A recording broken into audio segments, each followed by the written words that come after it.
Hello everyone, আমি সুমনা। আমার চ্যানেলে তোমাদেরকে আবারও একবার ওয়েলকাম জানাচ্ছি নতুন আরও একটি ভ্লগের সাথে। আশা করছি তোমরা সকলে ভালো আছো, সুস্থ আছো। এর আগের ভ্লগে আমি তোমাদের সাথে শেয়ার করেছি আমার ছেলের বার্থডে মেনু, আর আজকের ভ্লগে আমি তোমাদের সাথে শেয়ার করবো আমার ছেলের বার্থডে সেলিব্রেশনটা। তো ভ্লগটি কেউ স্কিপ করো না, শেষ পর্যন্ত দেখো। আশা করছি তোমাদের দেখতে ভীষণ ভালো লাগবে। তো চলো ভ্লগটি শুরু করি। এখন বাজে হচ্ছে বিকাল 5টা, আর এখন থেকে কিন্তু আমি ভ্লগটা শুরু করছি। তো এখন দেখো ওর বাবাকে আমি বলেছিলাম যাওয়ার আগে সব বেলুনগুলো ফুলিয়ে দিয়ে যেতে। তো ওর বাবা সব কিছু ফুলিয়ে দিয়ে গেছে। এখন আমি এগুলোকে ডেকোরেট করব। আর এর আগে না আমি কখনো কিন্তু এভাবে ডেকোরেট করিনি। যখনই কিছু এরকম একটা ডেকোরেশন করার সময় এসেছে আমার বোনরাই করতো, কিন্তু আজ কিন্তু আমি প্রথম করছি। জানি না কেমন হবে, তবে চেষ্টা করেই করতে তো হবে। আর এখানে কিন্তু হেল্প করার মতো কেউই নেই। তো চলো আস্তে আস্তে টুকটুক করে করতে থাকি। আর এখানে একটা প্রবলেম কি হচ্ছে বলতো, যেহেতু উপরে লাইটটা আছে না, ফোনটাতে না কেমন একটা অন্ধকার অন্ধকার মতো আসছে। যেহেতু আমি সেলফি ক্যামেরাতেই শ্যুটটা করছি, মানে আরও যেন কেমন একটা ক্যামেরাটা মনে হচ্ছে একটু কিছু ডিস্টার্ব হচ্ছে। যাই হোক, জানি না, কেমন একটা অন্ধকার অন্ধকার মতো লাগছে। আর এদিকে দেখো যতবার আমি এই হ্যাপি বার্থডে এই লেখাগুলোকে এখানে বারবার চিপকানোর চেষ্টা করছি, কিন্তু যেহেতু দেয়ালটা তো আর পুট্টি করা নাই, এমনি একটু মানে একদম স্মুথ দেওয়াল না, তো এগুলো যখনই লাগাচ্ছি না খুলে খুলে নিচে পড়ে যাচ্ছে। একটু বিরক্তিও লাগছে, জানি না এ কতক্ষণ। আর তাও তো ভালো কি বলতো, ফ্যান চলছে না তাই। আর ফ্যান চললে কিন্তু এই বেলুনগুলো আর এই লেখাগুলো কিন্তু একটাও এখানে এভাবে চিপকিয়ে রাখা যেত না, সমস্ত লেখাটা বেলুনগুলোও কিন্তু পড়ে যেত। তো দেখো এখানে আমার মোটামুটি ডেকোরেশন কমপ্লিট। আর আমার ছেলে কিন্তু কোনো দিনও এত সময় পর্যন্ত ঘুমায় না। আজকে দেখো আমার ছেলের ঘুমই ভাঙছে না, এত ডাকছি তাও কিন্তু ওর ঘুম ভাঙছে না। তো এদিকে আমার সাজাতে সাজাতে দেখছি আমার হাজব্যান্ড আবার বাজার থেকে চলে এসেছে। যে সমস্ত বাচ্চারা আসবে তাদের জন্য খাবার নিয়ে চলে এসেছে। আর আরিয়ানের কেকটা অর্ডার করা ছিল, কেকটা নিয়ে চলে এসেছে। আর এখানে যেহেতু সবাই ভেজ, তো ওর জন্য কিন্তু এগলেস কেকটাই নিয়ে আসা হয়েছে। তো চলো কেকটা যখন কাটবে তখন একেবারে তোমাদেরকে দেখাবো। আর এদিকে আমার ছেলেকে এখন ডেকে তুলতে হবে। আর এদিকে দেখো ঘর সাজাতে সাজাতে দেখছি আমাদের দুটো পুচকু চলে এসেছে, আরিয়ানের দুটো পুচকু ফ্রেন্ড। আর এই দুটো হচ্ছে ওদের স্যারের ছেলে আর মেয়ে। ভীষণ মিষ্টি জানো তো, খুব সুন্দর কথা বলে। ওদের সাথে কথা বলতেও কিন্তু ভীষণ ভালো লাগে, আর সারাক্ষণ বকবক করে, বেশ ভালো লাগে। আর এদিকে দেখো ওরা ঘরে ঢুকতেই আমার আরিয়ান দেখো লজ্জায় চোখ বন্ধ করে নিয়েছে। তো ভালোই হয়েছে ওরা চলে এসেছে। আমার আরিয়ানকে অনেক কষ্টে আমি উঠিয়ে জামা কাপড় পরিয়ে দিয়েছি। ও তো যেন জামা কাপড় পরতেই চায় না, তো অনেক কষ্টে আমি উঠিয়ে জামা কাপড় পরিয়ে দিয়েছি। চলো এবার বাদবাকি যে জিনিসগুলো আছে সেগুলো করে নিই, কারণ বেডশিটটা বেছাতে হবে, সব কিছু করতে হবে। এখনও বেশ অনেক কাজ আছে, আর এখনও কিন্তু অনেক বাচ্চারাই আসতে বাকি আছে। তো যেহেতু বাচ্চা, সমস্ত কাজটাই কিন্তু আমাকে সময়ের মধ্যে সারতে হবে, কারণ ওরা বাড়িতে যাবে আবার। তো এদিকে আমি আমার বালিশের কভারগুলো যেটা খালি ছিল সেগুলোকে এখন কভার করিয়ে নিচ্ছি। আর ওদের সাথে একটু বকবক করছি, ওদের সাথে কথা বলছি। আর ওরা আমাকে বিভিন্ন প্রশ্ন করছি, আন্টি এটা কি, আন্টি সেটা কি, আন্টি এটা পড়ে যাচ্ছে, আন্টি ওটা পড়ে যাচ্ছে, আন্টি এটা লাগাও। বেশ ভালো লাগছে জানো তো, মনে হচ্ছে যেন সেই শৈশবটাতেই ফিরে গেছি।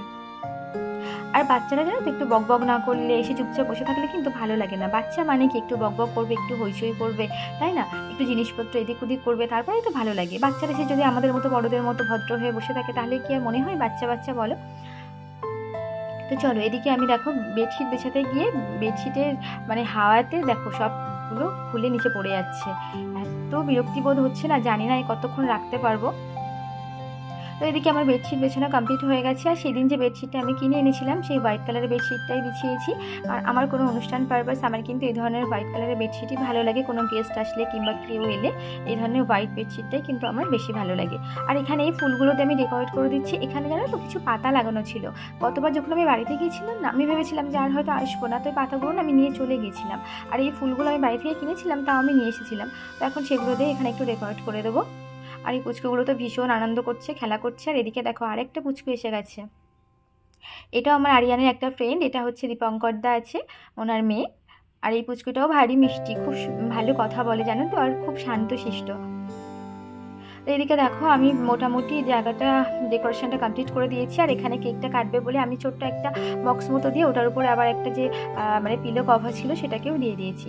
তো চলো কেকটা এবার তোমাদেরকে দেখাই। কেকটা হচ্ছে স্ট্রবেরি ফ্লেভারের কেক, আর এটা কিন্তু এগলেস। আর এগলেস কেক কিন্তু আমি এর আগে কখনোই খাইনি, এই কিন্তু প্রথম খাবো, জানি না খেতে কেমন হয়। তো চলো, আর কেকটা কিন্তু আমার ভীষণ পছন্দ হয়েছে, দারুণ সুন্দর দেখতে হয়েছে কিন্তু কেকটা। আর কেকটা দেখার পরে কিন্তু দেখো পুচকুগুলোর রিয়াকশনগুলো কিন্তু খুব সুন্দর ছিল। পুচকুগুলো কিন্তু ভীষণ খুশি হয়েছিল কেকটা দেখে, এই জন্যই বলে বাচ্চা।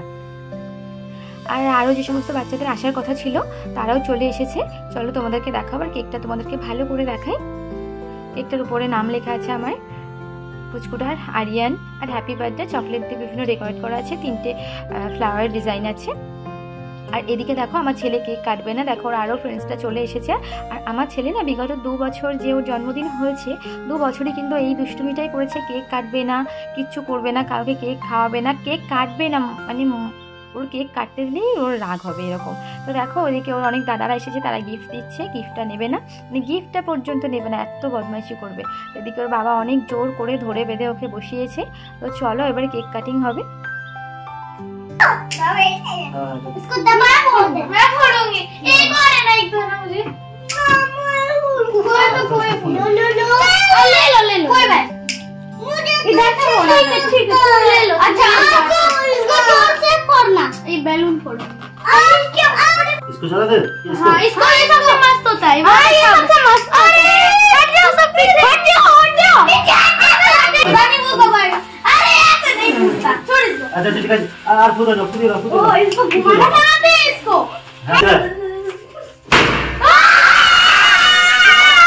अच्छा सब अभी आ Happy birthday to you, happy birthday to you, happy birthday to you, happy birthday। তো বার্থডে সেলিব্রেশন হয়ে গেছে, এবার কেক খাওয়ানোর পালা। দেখলে তো আমার ছেলে একদমই কেক খেলো না, ও নিজেও খাবে না, কাউকে খাইয়েও দেবে না। আমি জানি না কেন, ও ভীষণ দুষ্টুমি করে, মানে সবসময় ও 2 বছর ধরে এই করেছে। ভেবেছিলাম হয়তো এই বছরটা করবে না, কিন্তু এই বছর ও সেম জিনিসটাই করেছে। তাই আমি ওর বাবাকেই বললাম যে তুমি ওখান থেকে কেটে কেটে ওদের খাইয়ে দাও একটু। তো যেহেতু বাচ্চা রাত্রিটা কিন্তু অনেক হয়ে গেছে, প্রায় 9:30 মতো বেজে গেছে জানো তো, ওই জন্য তাড়াতাড়ি করে খাবার দাবার রেডি করতে চলে এসেছি। তো এখানটা তোমাদেরকে আমি আগের ভ্লগেই বলেছিলাম যে এখানে কিন্তু আমাদের ওখানকার মতো হাতে রান্না করে খাওয়ানো হয় না, নাহলে তো ভীষণ ইচ্ছা ছিল নিজের হাতে রান্না করে খাওয়ানো। যেহেতু এখানে বাজার থেকেই সমস্তটা কিনে দেওয়া হয়, যেহেতু বাচ্চা বুঝতেই পারছো, তো ওই জন্য সেরকম ঝামেলা কেউ রাখে না। তো এখানে দেখো একটা করে প্যাটিস দেওয়া হয়েছিল, আর মাজা, তার সাথে মিষ্টি ছিল, লাড্ডু ছিল, কেক ছিল, একটা সসের প্যাকেট ছিল, আর ছিল চকলেট। প্লেটগুলো একটু ছোট হয়ে গেছিলো, প্যাটিসগুলোর সাইজটা ভীষণ বড় ছিল, ওই জন্য একসাথে সব প্লেটে আমি দিতে পারছিলাম না। তো ওই জন্য প্যাটিসটা আর মিষ্টি, লাড্ডু, মাজাটা দিয়েছিলাম। আর কেকটা বললাম ওর বাবাকে যে ওদের যখন খাওয়া হবে তখন তুমি গিয়ে কেকটা ছোট্ট ছোট্ট করে কেটে প্লেটটার ভিতর দিয়ে দেবা। তো দেখো এদেরকে এখন খেতে দিয়ে দিয়েছে, এরা দেখো কি দারুণ করে খাচ্ছে, আমরা সত্যি দেখতেও ভীষণ ভালো লাগছে। এই যে অনেক বাচ্চা, যেহেতু আমাদের বাড়ির পাশে বাচ্চাগুলো ছুটি গিয়েছিল, আমি ভাবছিলাম যে জানি না কি হবে, হয়তো ছেলের বার্থডেটা কীভাবে কী করব, কিন্তু দেখো বেশ ভালোই পুচকুগুলো চলে এসেছে, বেশ ভালো লাগছে। আর সবাই একসাথে থাকলে কত হাসি মজা হয়, ওরাও কত কথা বলে, শুনতে ভীষণই ভালো লাগে। তো আজকের দিনটা ভীষণই আনন্দ করে কেটেছে, সত্যি কথা বলতে খুবই ভালো লাগছে, আমার তো পার্সোনালি ভীষণ ভালো লেগেছে। আর আমার এই যে এইভাবে সেলিব্রেট করা, বাচ্চাদেরকে নিয়ে মানে কি বলবো, ওদের কথা শোনা, এক একটা বাচ্চা এক এক রকম কথা বলে, মানে শুনতেই বেশ ভালো লাগে। তো এখনও কিছু বাচ্চা আসতে বাকি আছে, ওরা হয়তো টিউশন গেছে, তো ওরা কিছুক্ষণ পর আসবে। আর যেহেতু এরা বাচ্চা বুঝতেই পারছো, তো দেখো যতজন বাচ্চা এসেছিলো সবার বাড়ির জন্য, মানে ওদের বাড়িতে তো মা বাবা আছে, তাদের জন্য আমরা একটা করে মিষ্টির প্যাকেট দিয়েছিলাম। তো ওদের এখন খাওয়া হয়ে গেছে, তো ওরা বাড়িতে চলে যাচ্ছে, যেহেতু রাত্রিটা অনেক হয়েছে, তো ওই জন্য ওদেরকে আর আটকালাম না, ওরা চলে যাচ্ছে। আর এই বাচ্চাগুলোর বাড়ি কিন্তু আমাদের কোয়ার্টার থেকে কয়েকটা বাড়ির পরে, ওই জন্য ওরা কিন্তু একাই চলে যেতে পারবে। আর পুষ্পগুলো আছে, ওদেরকে আমার হাজব্যান্ডকে দিয়ে আসবে। তো এদিকে দেখো আমার ঘরের অবস্থাটা, এই দেখো আমি বলেছিলাম না যে আরও কিছু আসার কথা আছে বাচ্চারা, তো ওরা এসেছে, এখন ওরা আসলো, সেলিব্রেশন সব কিছু হয়ে গেছে। তো ওরা এসে বলছে যে আন্টি আমাদের তো আসতে অনেকটাই দেরি হয়ে গেল। আমি বললাম যে হ্যাঁ কী আর করা যাবে, কিছু করার নেই। তো ওদেরকে খেতে দিয়ে দিয়েছি। আর এই দেখো এই পুচকুগুলো এখন বাড়ি যাবে, আমার তো ভালো লাগছে না, পুচকুগুলো সব বাড়ি চলে যাচ্ছে। আমি বলছি যে থাকো আমাদের বাড়িতে আজকে, তো বলছি না আন্টি কালকে আসবো। তো আমি বললাম আচ্ছা ঠিক আছে, আবার আসবে কিন্তু আঙ্কেলের সাথে। তো ওরা বাড়ি চলে যাচ্ছে। আর এই পুচকুটা বায়না করছে আন্টি আমি যাওয়ার সময় এই হ্যাপি বার্থডে এগুলো নিয়ে যাব। তো আমি বললাম নিয়ে যাও, এমনিতেও এগুলো কি হবে। আর এই পুচকুটা দেখো আমার আরিয়ানের খেলনাগুলো ছিল বাইরে, ও নিয়ে এসে এখানে বসে বসে খাটের উপরে খেলা করছে আর আমার সাথে কথা বলছে। আর আমি ওর সাথে কথা বলতে বলতে আমার যে ঘরের কাজগুলো আছে সেগুলো আমি কমপ্লিট করে নেবো। এখন এই ঘরটাকে আমি ক্লিন করে নেবো, কারণ সত্যি কথা বলতে কি আমার না ঘর ক্লিন না করলে ভালো লাগে না। আর বাচ্চারা বুঝতেই পারছো, আর বাচ্চারা একটু ঘর না নোংরা করলে ভালো লাগে বলো, তাহলে মনে হবে কি করে যে বাচ্চারা এসেছিলো। তো চলো ঘরটা আমি এখন ক্লিন করে নিই। ওর সাথে কথা বলতে বলতে আমি ঘরটাও ক্লিন করে নিলাম। আর ওদিকে খেলা করছে আর আমার সাথে কথা বলছিল। দিকে দেখো আমার ঘর গোছানো সম্পূর্ণটাই কমপ্লিট। ঘরটাকে আমি পুরোপুরি ক্লিন করে নিয়েছি। আর ওর বাবা কিন্তু অনেক খাবার এনেছিল, যেগুলো অনেক বেশি হয়েছে, সেগুলো আমি রেখে দিয়েছি।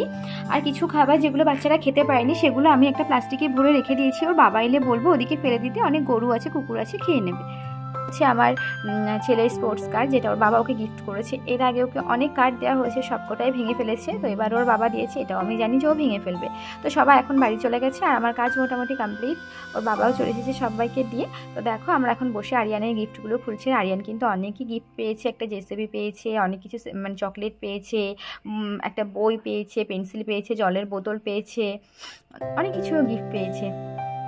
তো আজকে ভীষণই ক্লান্ত, বিশ্বাস করো। তো আজকের ব্লগটা আমি এই পর্যন্ত রেখে দিচ্ছি। ব্লগটি কেমন লাগলো জানিও, আর ব্লগটি ভালো লাগলে অবশ্যই ব্লগটিকে একটা লাইক করে আমার পাশে থেকো আর আমার চ্যানেলটিকে সাবস্ক্রাইব করো। তো চলো, তোমাদের সাথে দেখা হবে আবার নেক্সট ব্লগে। তো তোমরা ভালো থেকো, সুস্থ থেকো আর আমার পাশে থেকো।